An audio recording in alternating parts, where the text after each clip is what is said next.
you're not dreaming. Your radio really is picking up a broadcast. Before we even start, I just have to say that no, you're not rescued. This isn't a government signal. There is no zombie-free paradise. And the worst, sadly, probably isn't over. Now that's the bad news. The good news is that you're not alone. The world might have gone to hell, but small pockets of humanity have survived, and we're still out here. Can you adjust the gain? I'm getting some pretty bad feedback. There you go. Okay, perfect. The purpose of this broadcast, which we've set to repeat every 6 hours, is to give hope to whoever might hear it, and to let you know that you are absolutely not alone. No matter how bad it's gotten, or no matter how many horrors you've seen, you are not alone. So don't give up. Not for a minute, not for a second. The only thing that separates us from them is hope. Alright, for those of you hearing this for the first time, my name is David Kennedy, and like you, I am a survivor. I've spent the last year roaming the country trying to figure out exactly what happened to us and why. During that time, I've met hundreds of people with their own stories, personal struggles, and losses. But there are some victories. A few months into my trek, I decided to start interviewing them so that their voices would never truly be lost in the sea of endless moans that now deafen our world. Maybe their tales will inspire you. Maybe they'll make you laugh or Did I mention that I cry. have an MBA? Or maybe they'll just remind you that there are other people still out there. People like you. So why am I doing this? What do I get out of it? Well, that's a fair question, and it's one that I intend to answer. Because this is my story as much as it is anyone else's. How could I ask the world to bare its soul to me if I refuse to do the same?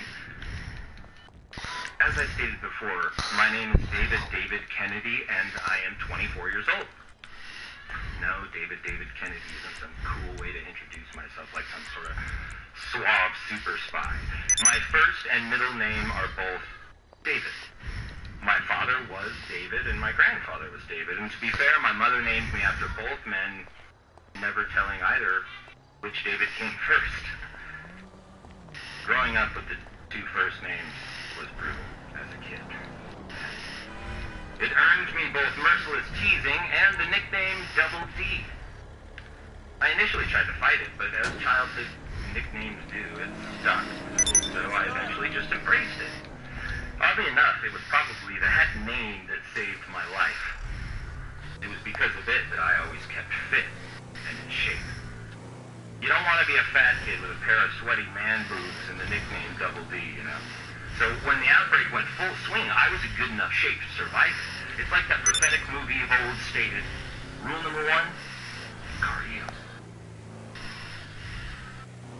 Before the world officially ended, I was a college student, majoring, as you might have guessed by now, in journalism. Who knows, if the world ever recovers from this, maybe I'll be remembered as the last real reporter. That's a pretty big if. And I'm not gonna lie to you, it's pretty bad out there. So now you know who I am, and that you're not alone. God, I can't stress that enough. You're probably wondering, what the hell actually happened? Well, sadly, there is no real official explanation, at least not one that I've ever heard from a credible source. The only thing that we could do was sort of assemble a timeline from old media clips and recordings that were made right before everything went to shit. And I can tell you that, look, I can't say that what we put together is right or even all that accurate, and I can't promise. Let me just tell you that it isn't biased. And that we've made it with the intent to shine as much light into the darkness as humanly possible. I think the world deserves to hear the truth. And that's what we intend to bring you. I think it's safe by now. We are dealing with zombies. Not walkers, roamers, biters, shufflers. Son of a gun. Old television shows would just throw out to avoid saying the Z word. I can't believe they're real zombies. Being a college student, I find myself naturally gravitating towards conspiracy theories and shadowy plots, so we can't honestly ever say when all of this actually started. government and media cover-ups have happened in the past, and I have absolutely no doubt that they happened during the initial outbreak. Still, the first that we could find came from I'll shoot Walker! out of Dallas, Texas. This may be the earliest clue to what actually went down. What happened? With Dow Jones Industrial Average shattering industry records and closing well. I can't start it, god dang it! A complicated formula based on 30 stocks that are part of a Dow. Zombies! You want those stocks, and there's no need to speculate which stocks in particular help boost those numbers today. Am I right, Cindy? Indeed you are, Ron. Kurama Pharmaceuticals, the newly emerging biotech company with roots in Italy, is turning heads and raising brows as it swiftly becomes an international leader of both medical and therapeutic goods right here in the United States. Their spokesperson, Janet Kirkpatrick, has been credited with much of the company's climb, with her claim that they are only a few trails away from actually curing everything from swine flu to the common cold. Those are some pretty bold statements. True, but as Kurama Pharmaceuticals has filed over 87 patents in the last year alone, the experts think that they might really be onto something. 87 patents, is that a lot? Well, it sure seems like a lot to me, but whatever they're doing, they must be doing it right because their stock has gone up in value over 500% since hitting the markets a little over 2 years ago. Makes me wish that I had gotten in on that. But I will tell you what I did not miss out on last night's game. Did you see it? I didn't. Believe it or not, I was stuck smack dab in the middle of that massive traffic jam that Bob mentioned earlier. I sat on the Spencer Street Bridge for over 4 hours. 4 hours? Yikes! Well, you missed one heck of a game. Our very own Razors went head-to-head against the Coyotes last night. And it's nothing short of brutal. Zombie. There's got dang zombie. Words that were exchanged between the two coaches. Get freaking zombies! Right after these words from our sponsors. Gotta get some supplies. Oh. It might not sound like much, but that news report gives us the name Kurama Pharmaceuticals. If you've ever heard of them, they were all over the news right before the news stopped. They were working on some miracle cure that was going to revolutionize the world. The traffic jam she mentioned was later attributed to some homeless drug addict high on bath salts, but is now arguably the first reported surfacing of a zombie attack. Oh, and fun fact, I lost $50 on that game. On the road again. And to tell you the truth, we almost missed it. There's still a bit of argument with some of the other survivors on whether or not that we can include this as evidence, and there are no official tie-ins to the outbreak or Kurama Pharmaceuticals, but the coincidence of the discovery coming from Italy and the mention of the disease becoming the cure was pretty hard to ignore. Again, while we can't prove anything by playing this, we felt that it was potentially too important to leave out.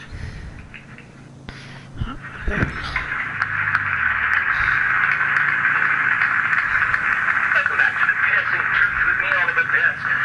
If you're just tuning in, we're here with a very special guest, Dr. Robert Carver, discussing his new and some would say even controversial book, An Island of Death, The History of Poveglia. It's currently enjoying a top spot on the New York Times top 10 list, and I suspect, given its contents, it may be there for a while. Dr. Carver, once again, thank you for joining us. Glad to be here, Oliver. Now, Dr. Carver, as we were discussing before the break, your archaeological expedition came to an abrupt end when the Italian government found that, shall we say, there were some irregularities in your paperwork. That's the reason they gave, yes, but I assure you my papers were in perfect order. You see, but no, they shut you down and they confiscated your work, citing, let me see here, failure to report human remains and unapproved excavation methods. No, that's not true. We had no intention of... What exactly was your purpose on the island, Doctor? To give, well, a grave robbing as some have accused. I mean, they revoked your dig licenses. Surely that has some serious implications. My purpose is... How do I put this? Poveglia is a modern-age Eden, the likes we've never seen. I don't recall insane asylums or infectious disease.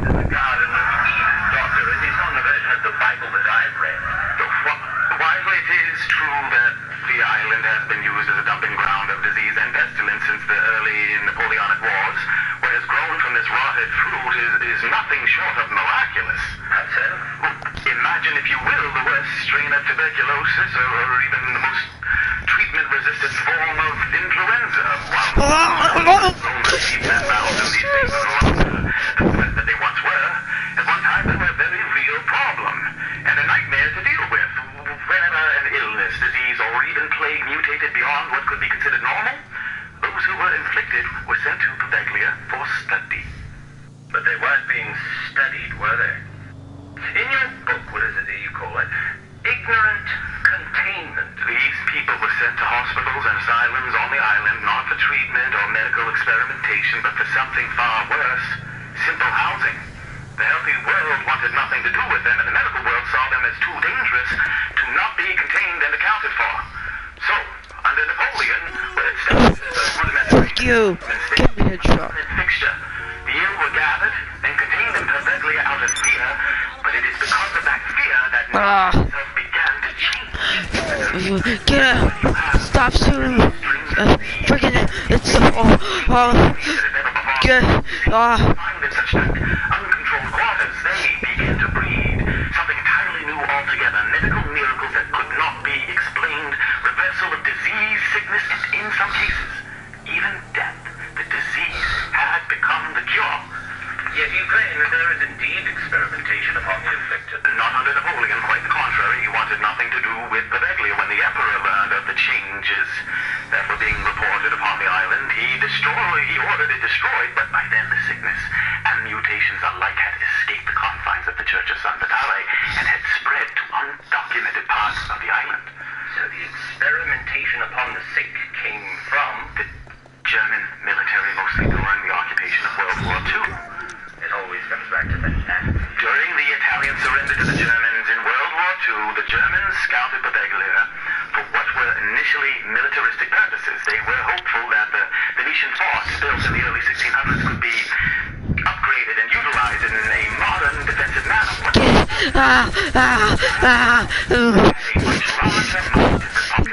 Previously reported those who had survived, along with their now exponentially mutated illnesses, possessed immunities unlike the world had ever seen.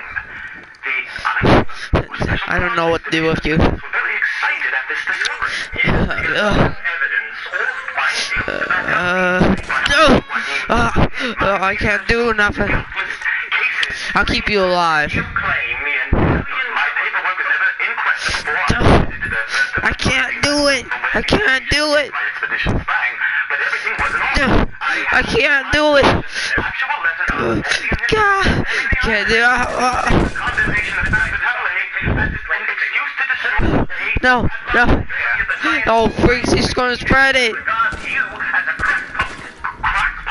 The support of many of my God. because behind me, they are simply skeptical of my findings as they should be. Cannot provide beyond verbal anecdote any evidence of your claims. Would they shut down my studies?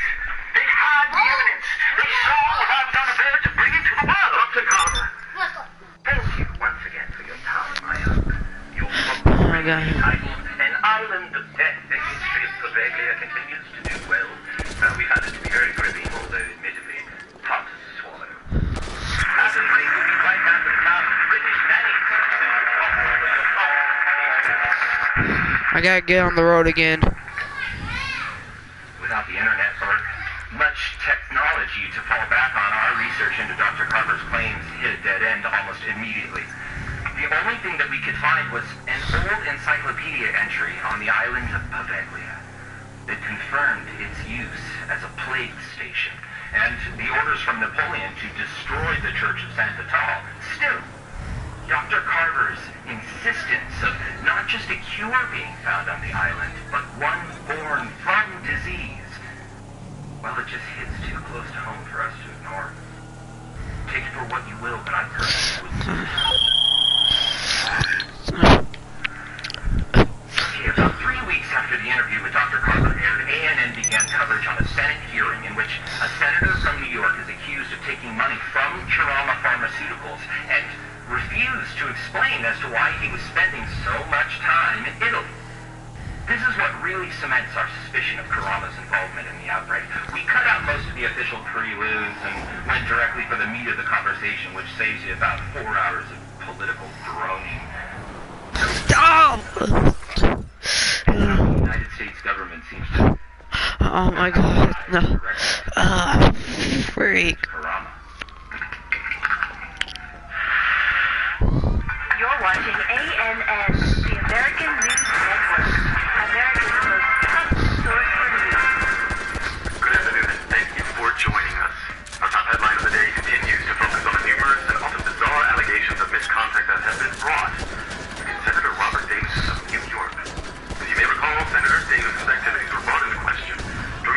Joseph was a former Defense Research employee, now serving a 25-year sentence for his part in what some are now calling the Project Phoebe scandal. We now go live to the Senate hearing still underway. The committee will be in order.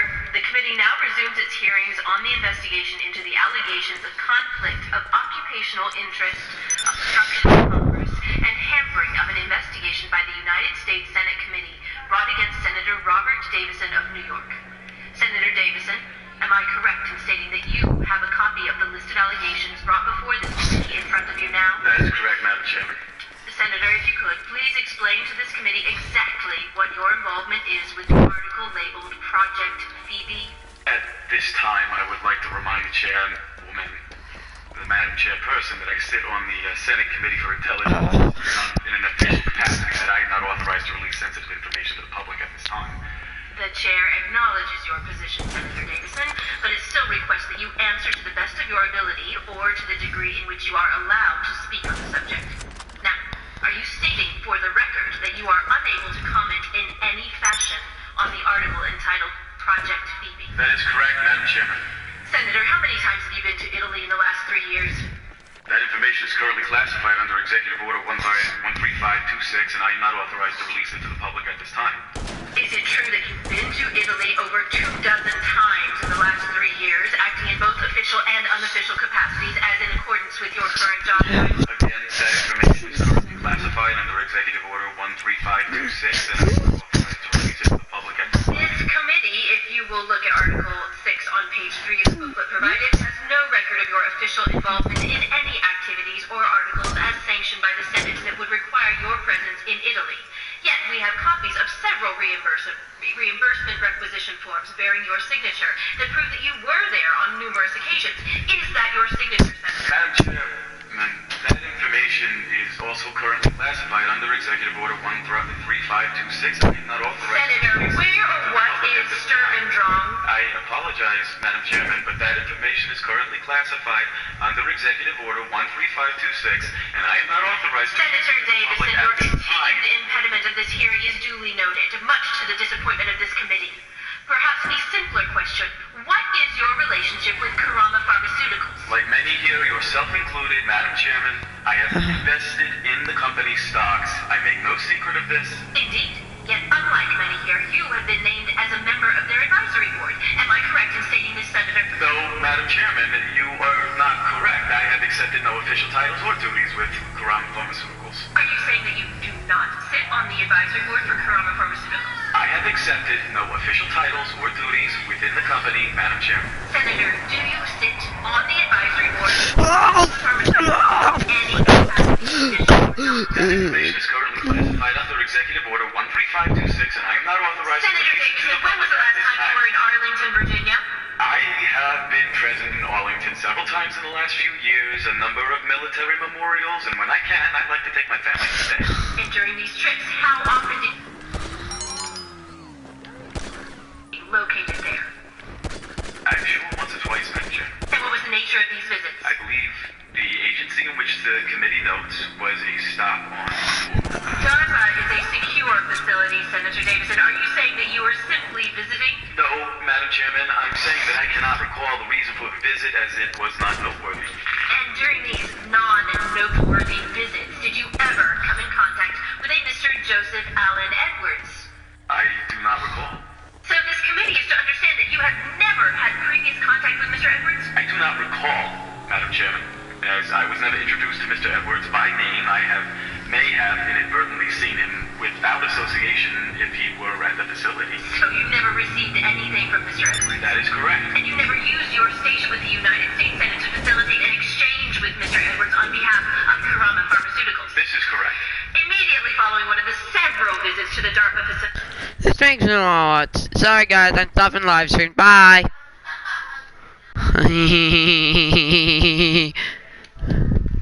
Bye bye.